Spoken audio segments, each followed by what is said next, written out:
In photography, there are some concepts that for beginners can be harder to understand, but trust me, that's not true. In today's video, I'm gonna show 3 of them. I mean the ISO, the white balance and exposure system.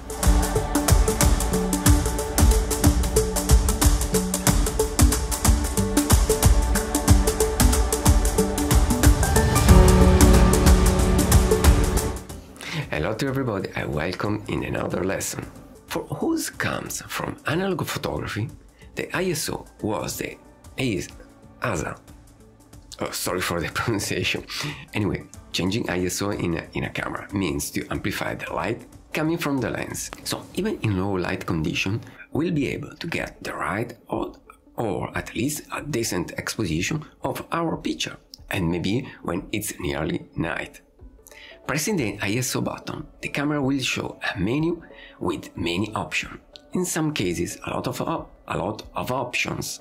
Usually, every camera starts with ISO 100, but it's the base, but some cameras has a lower value, like 64 or 50. Be aware, in that case, sometimes that value is not a native value, but only got by the software of the camera.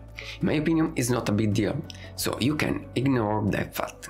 Then you can choose a different value according to your needs and going up to 25,600 and more. Some camera can reach 100,000 and more ISO value, so it's like to see in the dark. Using a mirrorless camera changes ISO value also means to see directly the exposition variation in the viewfinder or in the main screen, where furthermore you can check out the histogram in order to be really sure of the result. Always speaking about the ISO, you can also set a range value using the auto ISO option. That way you don't need to check out or to set the ISO value, but it'll be the camera for you, being sure that you won't exceed the maximum value set. In conjunction with the auto ISO value, there's another option, the minimum shutter speed in auto ISO, also called ISO Auto Min Vuo. With this option you can set the minimum shutter speed in relation to the ISO value, so the camera will try to have that specific shutter speed, 1 to 3000 of second for instance. Change the ISO value according to the range set. Be aware that if there isn't enough light, the shutter speed will be lower than you expect. For my natural photography cameras, I always use the ISO Auto and the ISO Auto Min Vuo just to have a good shutter speed. Of course, when there is much more light, I change the maximum ISO value, so going to a lower one until I always reach the right shutter speed.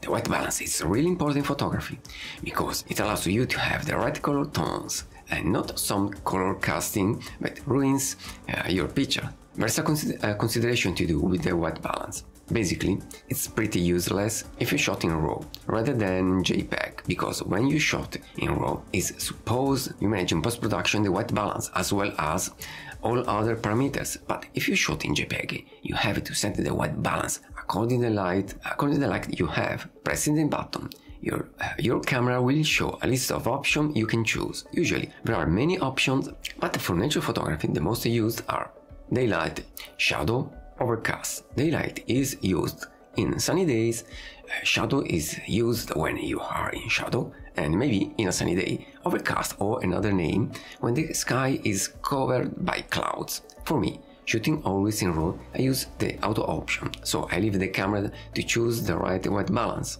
And after, in editing, I check if it's right.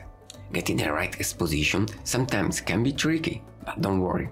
Usually, cameras make a good job, and with the default setting, you get a good exposition.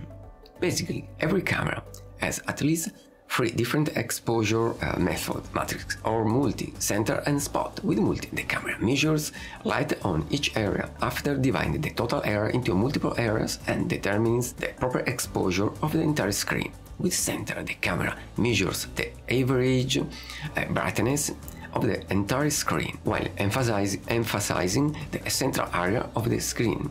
And finally, with spot, the camera measures only inside the metering circle. This mode is suitable for measuring light on a specific part of the entire screen. The size of the metering circle can be selected from standard and large. Often there are other options, like for instance highlight, where the camera avoids do not always exposure. For nature photography, I usually use the multi-exposure method or the spot method when I'm in the backlight and I want to get the right exposition of my target. It's also true that with modern cameras and shooting in RAW, it's pretty easy to fix the exposition.